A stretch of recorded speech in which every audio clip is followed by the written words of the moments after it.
السميع العليم من الشيطان الرجيم. السلام عليكم ورحمة الله وبركاته.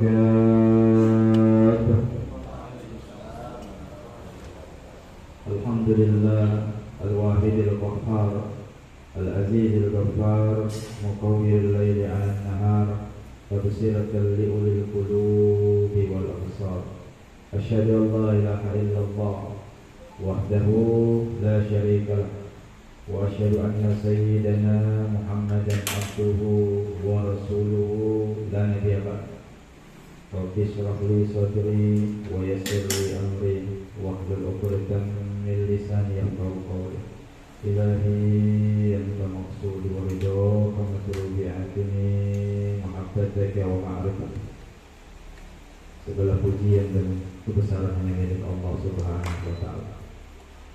Allah Subhanahu wa Ta'ala yang Maha Rahman, tak pernah pilih kasih, yang Maha Rahim, tak pernah pandang sayang. Salawat beserta salam kepada junjungan kita Nabi Allah Al-Mustafa Muhammad sallallahu alaihi wasallam.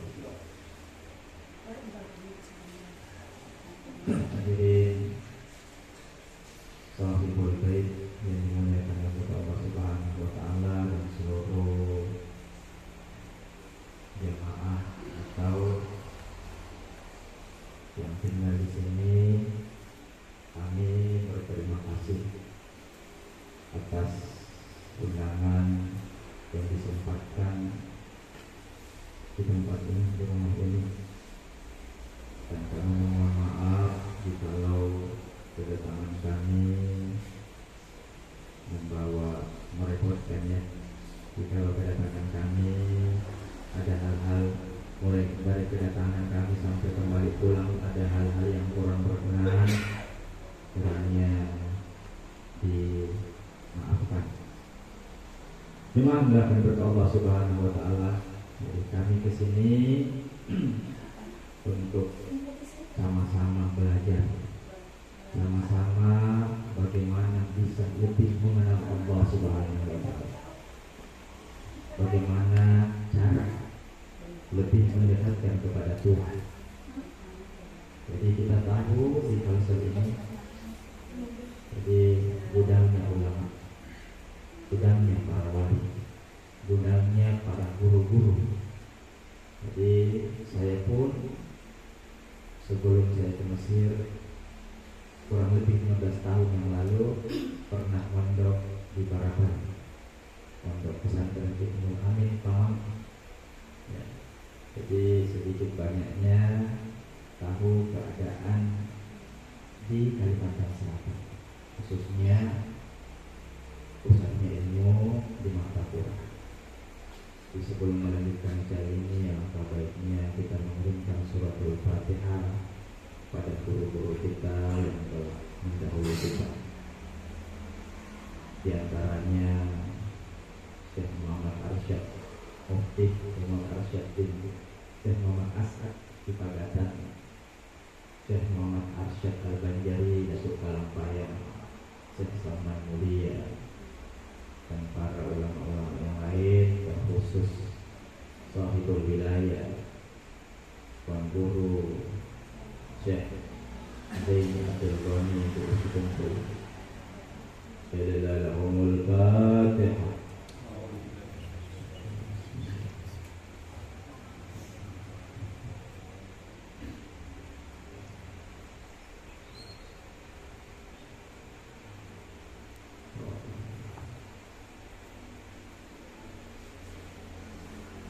Alhamdulillah. Dimanggalkan berdoa Allah Subhanahu wa Ta'ala. Jadi safari dakwah Tariqah Qadiriyah wan Naqsyabandi. Jadi kita mungkin tahu bahwasanya banyak aliran-aliran tarekat atau banyak tarekat-tarekat yang kita kenal. Ada 44 macam ya. Alhamdulillah.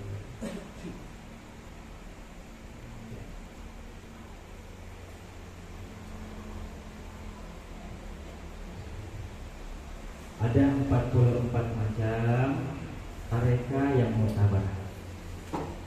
Di antaranya yang kita kenal tarekat Salmaniyah, tarekat Khalwatiyah, tarekat Dasukiyah, Syadziliyah, Rifaiyah, ya, Naqsyabandiyah, Qadiriyah, dan tarekat-tarekat yang lain. Dan termasuk yang kami mau perkenalkan, ya istilahnya kalau perkenalkan, tarekat Qadiriyah wan Naqsyabandiyah, dua tarekat besar yang digabungkan. Siapa yang menggabungkan? Pada abad 15 ada seorang ulama di Makkah, kelahiran Sambas. Beliau bermukim di Makkah dan wafat di Makkah.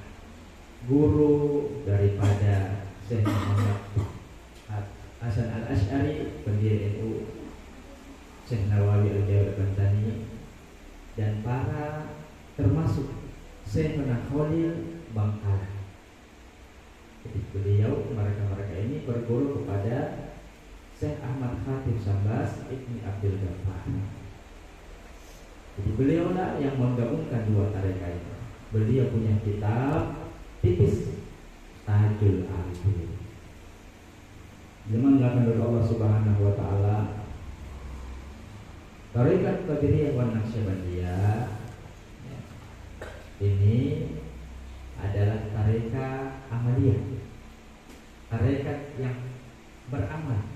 Jadi langsung pengamalan supaya siapapun itu bisa langsung merasakan, jika diamalkan terus-menerus, merasakan kehadiran Allah Subhanahu wa taala. Bukan hanya itu, bahkan semakin dekat dengan para ahli silsilah. Jadi tarekat itu tujuannya apa? Jadi mungkin kita bertanya, apa itu tarekat? Tarekat yang terukur tarekat adalah jalan yang tercepat menuju kepada Tuhan. Jadi kalau umpamanya, ya, kalau biasa kita, kalau orang Sulawesi ya, orang Sulawesi itu, Sulawesi Barat, kalau mau ke Makassar, kalau mau cepat sampai, biasa lewat jalan tol. Ya. Tarekat inilah jalan tol, jalan yang tercepat menuju kepada Allah Subhanahu wa taala. Semangat kepada Allah Subhanahu wa taala. Jadi apa tujuan bertarekat? Jadi tarekat itu penting setelah orang bersyariat. Jadi tidak cukup hanya bersyariat saja, karena kita kenal, kita tahu bahwasanya agama ini terdiri atas 3 pondasi. Jadi agama Islam ini terdiri atas 3 pondasi. Yang pertama adalah rukun Islam. Rukun Islam kita sudah tahu, ya, yaitu sholat, puasa, zakat, haji, dan seterusnya, ibadah-ibadah mahda, ibadah-ibadah ritual. Kemudian rukun iman kepada Allah, malaikat-malaikatnya, kitab-kitabnya, pada dan kepada Allah Subhanahu wa taala. Kemudian rukun yang ketiga, rukun ihsan. Inilah rukun ihsan yang dipelajari, yang didalami oleh para pengamal tarekat. Ya, rukun Islam kita sudah tahu bersama, anta'budallah ka'annaka tarahu fa illam takun tarahu fa innahu yaraka. Anta'budallah, engkau menyembah Allah seakan-akan engkau melihat. Fa illam takun tarahu, jika engkau tidak melihatnya, fa innahu yaraka, sesungguhnya Dia melihat engkau. Inilah yang ingin kita dalami, inilah yang ingin kita pelajari, yang ingin kita rasakan bersama-sama. Bagaimana cara semakin dekat kepada Allah Subhanahu wa ta'ala. Hadirin dan hadirat rahmat Allah Subhanahu wa ta'ala. Sultan Aulia Syekh Abdul Qadir Al-Jailani di dalam kitabnya Sirrul Asrar mengatakan bahwasanya ibadah itu terbagi 2. Jadi itu ibadah terbagi 2. Ada ibadah lahir, ibadah zahir atau ibadah syariat, dan ada ibadah batin. Ibadah syariat, ibadah jasad kita. mengangkat takbir ketika sholat, ruku, sujud, dan seterusnya. Tetapi ada orang yang hanya ibadah zahir saja, tapi batinnya tidak ibadah.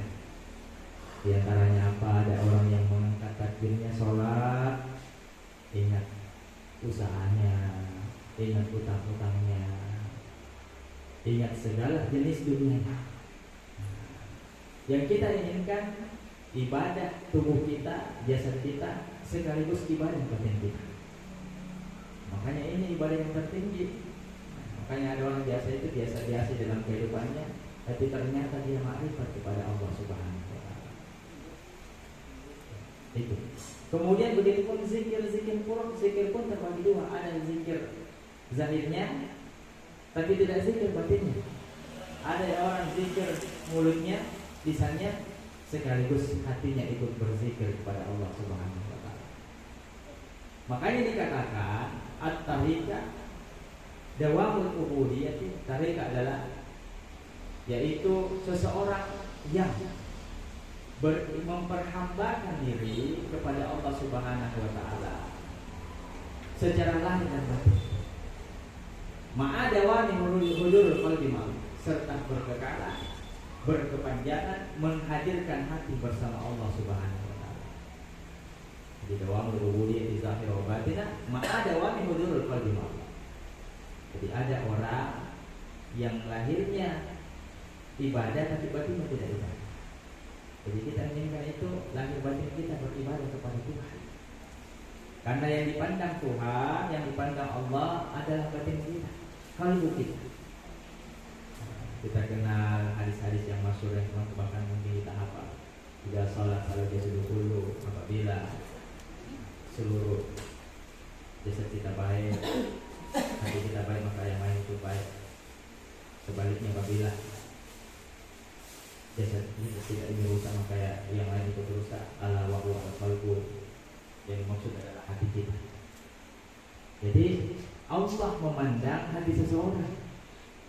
Bagaimana mau cara memandang Allah memandang hati kita?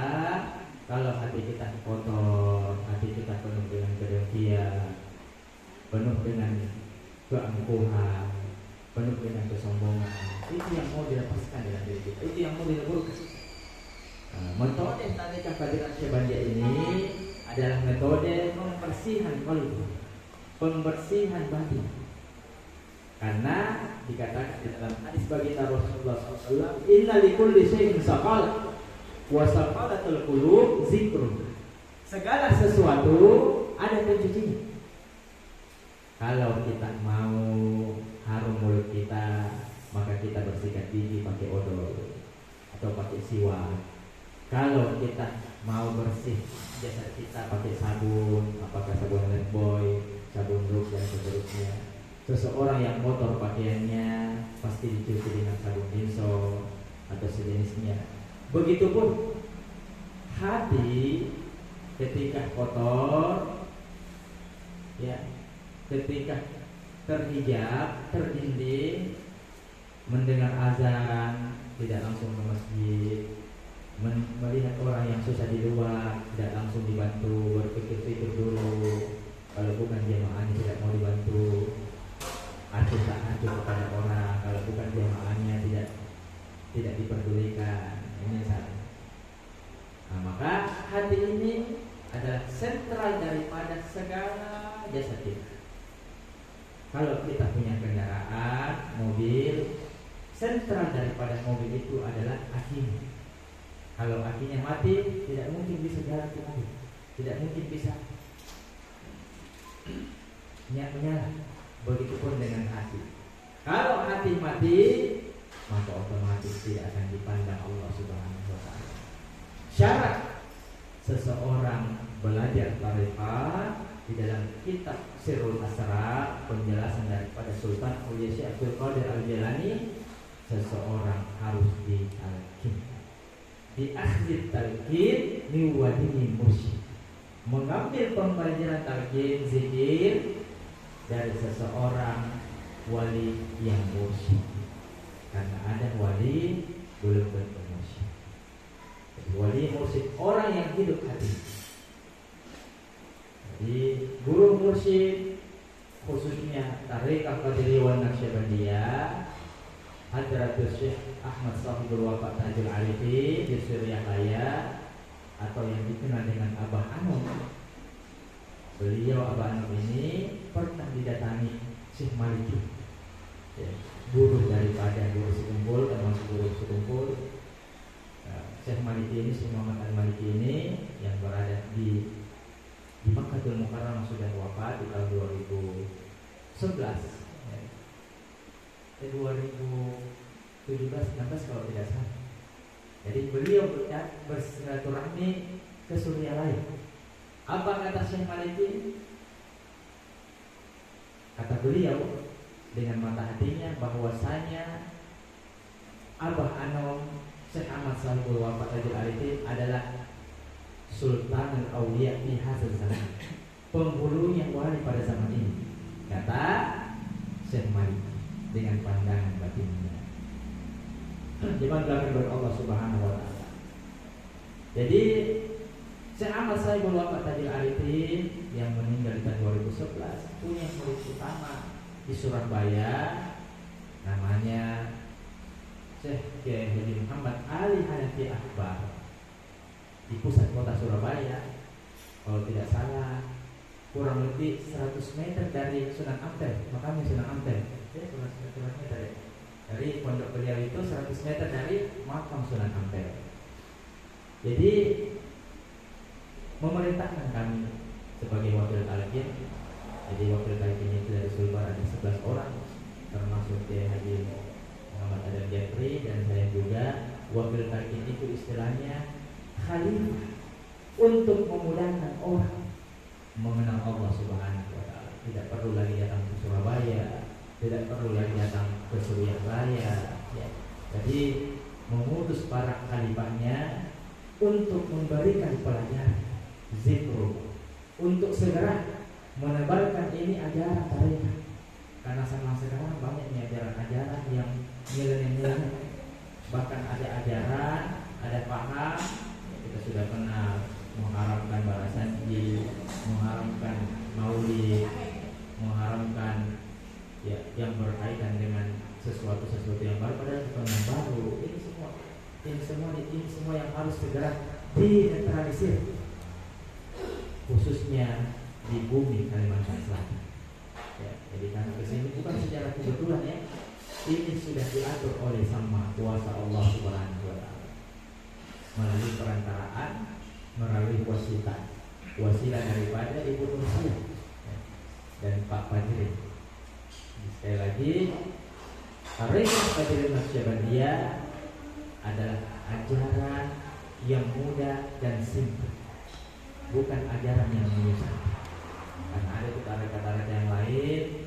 Jadi dulu itu kalau mau kita belajar tarekat, sebelum menerima talqin zikir atau baiat, itu biasanya puasa 40 hari, 40 hari 40 malam puasanya.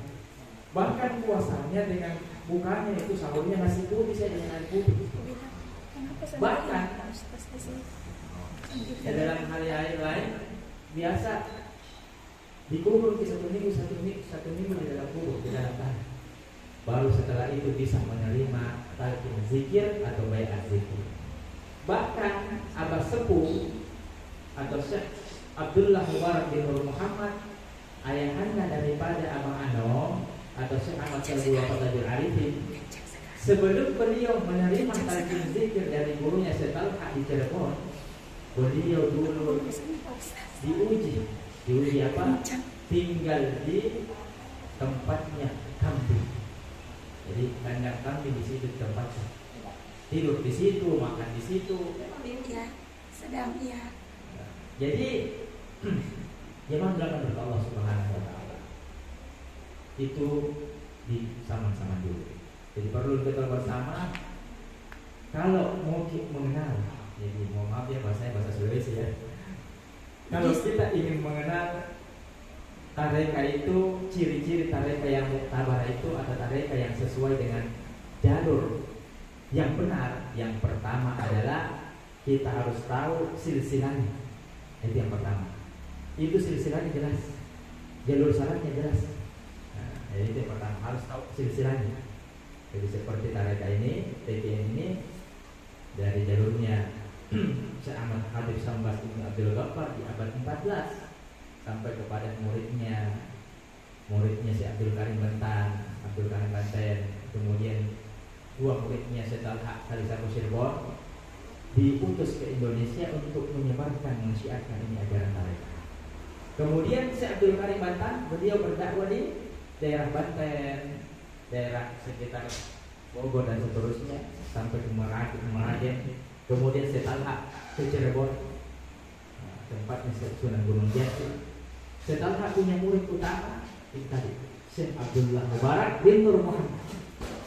Kemudian Syekh Abdullah Mubarak bin Nur Muhammad pulang ke kampungnya di Tasikmalaya menyebarkan ini tarekat. Kemudian diteruskan oleh anaknya Abah Anom atau Syekh Ahmad Sahibul Wafa Tajul Arif.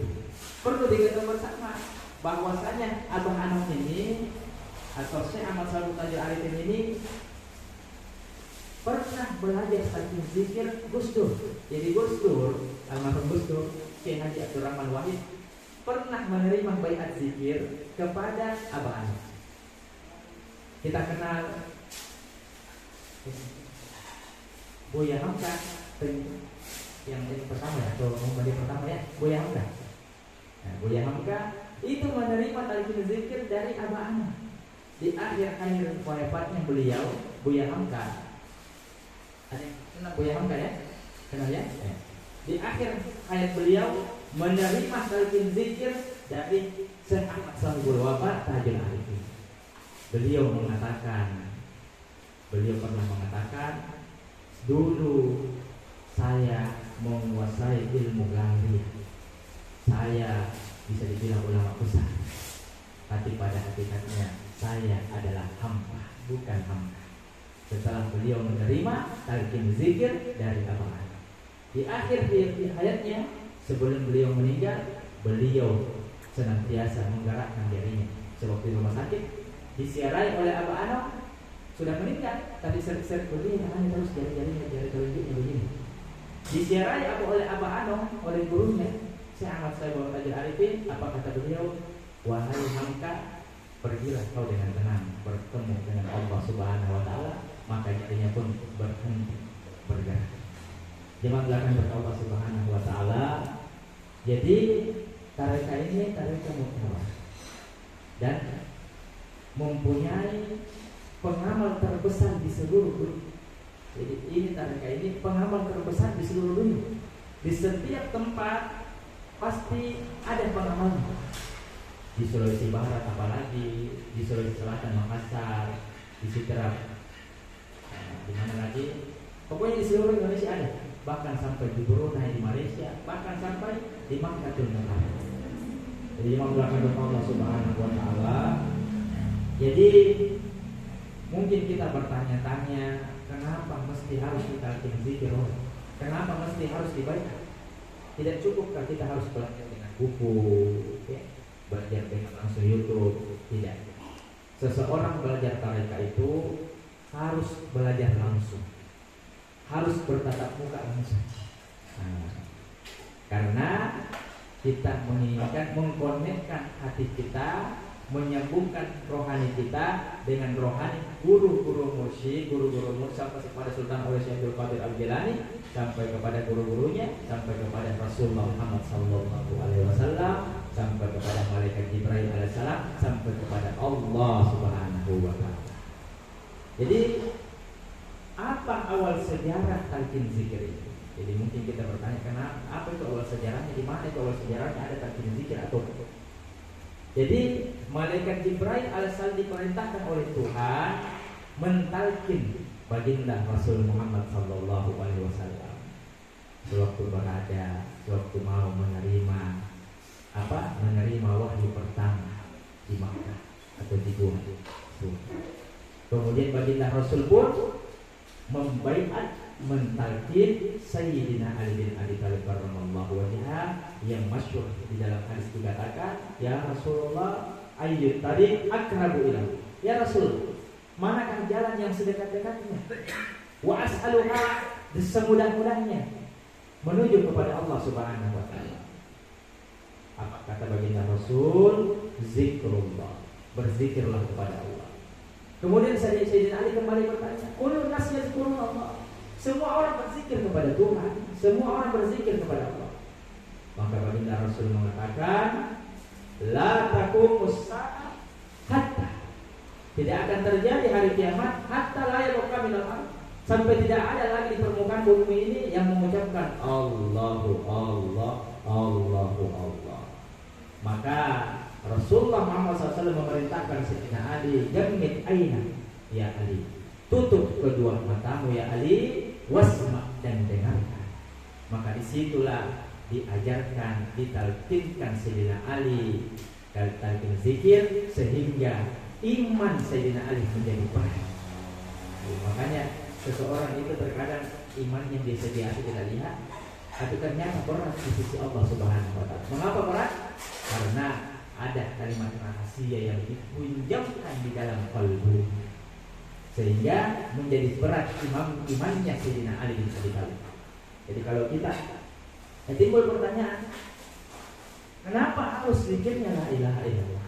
Kenapa bukan tasbih, subhanallah, tahmid, alhamdulillah, takbir, Allahu akbar, atau qala la haula wala quwwata illa billah? Jadi Rasulullah SAW pernah bersabda, afdalu qultuhu, seabdal kalimat, seutama-utama kalimat, ana wa nabiyyuna min qabl, la ilaha illallah. Bahkan sebelum nabi-nabi terdahulu juga mengucapkan kalimat itu, yaitu kalimat la ilaha illallah. Maka kalimat la ilaha illallah menjadi kalimat yang utama. Dalam hadis kita kenal, pernah dari riwayat dikatakan bahwasanya seandainya ada timbangan mizan, diletakkan kalimat la ilaha illallah di sebelah kanan kita, di sebelah kiri kita dunia beserta isinya, la ilaha illallah masih lebih berat dibandingkan dunia beserta isinya. Makanya dikatakan di dalam kitab Tanqihul Qaul, Syekh Nawawi Al-Jawi Al-Bantani pernah mengatakan di dalam kitabnya bahwasanya seseorang yang mengucapkan kalimat la ilaha illallah sesuai dengan metode mereka, maka 4.000 dosa besar diampunkan Allah Subhanahu wa taala. Satu kali ucapan kalimat la ilaha illallah dengan ikhlas, mukhlisan, 4.000 dosa besarnya diampunkan Allah Subhanahu wa taala. Jadi dengan metode tarekat. Imam belakang berkata Allah Subhanahu wa taala, itulah pentingnya kita belajar tarekat. Kenapa kan mesti harus belajar tarekat? Belajar tarekat itu belajar mati sebelum mati. Jadi belajar tarekat itu, maaf ya dulu, belajar mati sebelum mati. Timbul pertanyaan, apa nih bilang belajar mati sebelum mati? Ya ada orang ya sebelum mau ujian PNSK atau mau ujian masuk kerja supaya lulus, belajar dulu supaya bisa lulus. Begitupun kita ketika hendak bertemu dengan Tuhan, hendaknya kita belajar mati sebelum benar-benar dimatikan Allah Subhanahu wa taala. Jangan melakukan Allah Subhanahu wa taala. Jadi seseorang harus bertarekat. Saya berikan perumpamaan kelapa ya. Kelapa itu punya lapisan-lapisan ya. Saya perumpamakan sabuk kelapa itu adalah syariat. Jadi sabuk kelapa itu adalah syariat. Kelapa di dalamnya tempurungnya adalah tarekat. Seseorang yang sudah bertarekat pasti akan berhakikat. Apa itu hakikat? Kelapanya. Seseorang yang sudah menerima hakikat dari Tuhan pasti akan bermakrifat. Apa itu makrifat? Merasakan hasil daripada santannya. Itulah syariat. Tarekat, hakikat, dan makrifat. Kita pun berasal dari 4 unsur: tanah, air, angin, api. Wadi, mani, iman itu. Itulah kita. Maka dengan Allah Subhanahu wa taala. Jadi metode tarekat Qadiriyah Naqsyabandiyah yang kita lihat gambarnya itu ada 7 latifah. 7 latifah inilah yang perlu dibersihkan. Disitulah 7 titik ini atau 7 letipa ini letak-letaknya syaitan. Maka harus dibersihkan. Harus dibersihkan. Tidak cukup dengan salawat-salawat, tasbih, tidak cukup. Tapi memang pembersihnya itu dengan kalimat La ilaha illallah. Orang yang sudah bersih hatinya minimal ya, ketika wafat nanti dia tahu hatinya. Bahkan ketika wafat nanti minimal harum jasadnya. Kita semua menginginkan hidup bahagia, rumah mega, punya kendaraan, sejahtera kehidupan. Tapi kadang-kadang tidak berpikir bagaimana cara mati yang enak. Terkadang kita hanya berpikir bagaimana hidup yang layak, hidup bahagia, apapun bisa dibeli.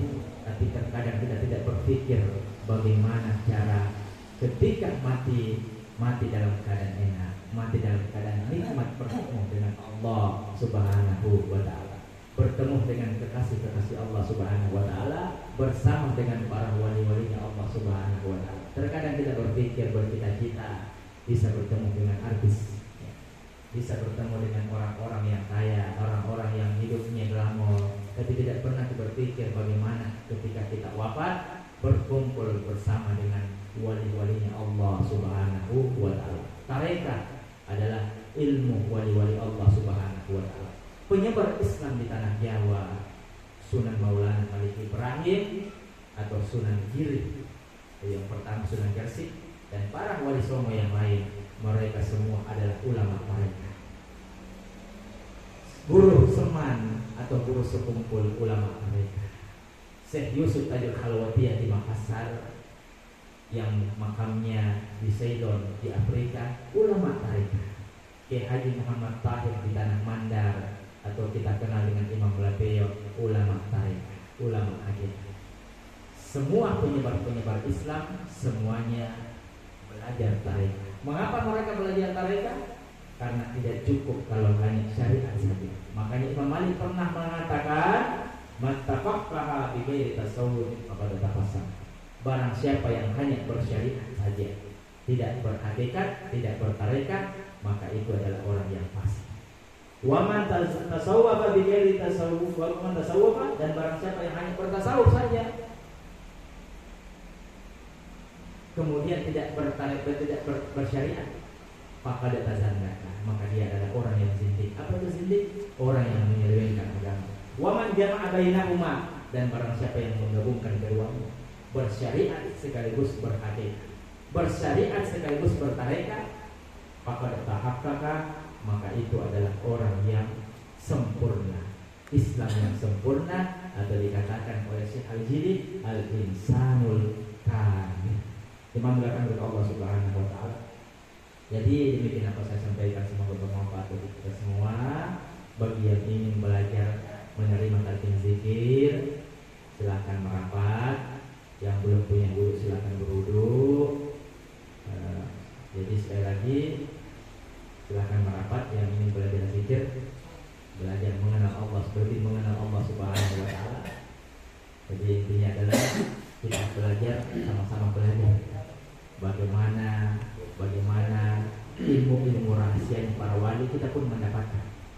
Jadi kalau orang-orang di luar sana, para guru-guru kita belajar sampai puluhan tahun, dengan belajar tarekat, insya Allah itu sudah bisa kita amalkan. Dengan amalkan ini bisa memenuhi itu semua.